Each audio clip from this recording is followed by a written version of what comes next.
കയ്യേറ്റമെന്ന ആക്ഷേപമുള്ള ഭൂമിയിൽ ഇരുനില വീട് നിർമ്മിക്കാൻ എസ് രാജേന്ദ്രൻ എം.എൽ.എ. അനുമതി തേടിയതിന്റെ തെളിവുകൾ ന്യൂസ് 18. ഭൂമിയുടെ സർവേ നമ്പരും പട്ടയത്തിലെ സർവേ നമ്പരും വ്യത്യസ്തമെന്ന് രേഖകൾ. പട്ടയ സർവേ നമ്പർ സംബന്ധിച്ച് അവ്യക്തതയുണ്ടെന്ന് ദേവികുളം തഹസിൽദാരുടെ റിപ്പോർട്ട്.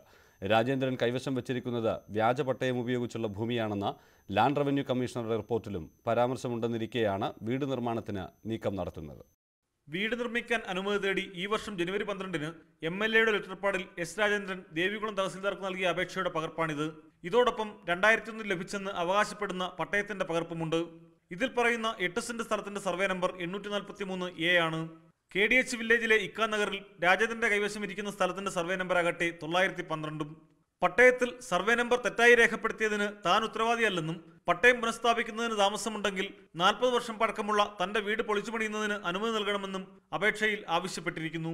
ഈ ഭൂമിയിലുള്ള ഷെഡിന്റെ ഫോട്ടോകളും അപേക്ഷയ്ക്കൊപ്പമുണ്ട്. ഇവിടെ തമിഴ്നാട് സ്വദേശികളായ ചിലരാണ് ഇപ്പോൾ താമസിക്കുന്നത്.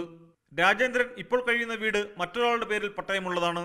കയ്യേറിയെന്ന് ആരോപണമുള്ള ഭൂമിയുടേതായി രാജേന്ദ്രൻ ഹാജരാക്കുന്ന പട്ടയം രവീന്ദ്രൻ പട്ടയമാണെന്ന സംശയവും ഉദ്യോഗസ്ഥർ രഹസ്യമായി പങ്കുവയ്ക്കുന്നു.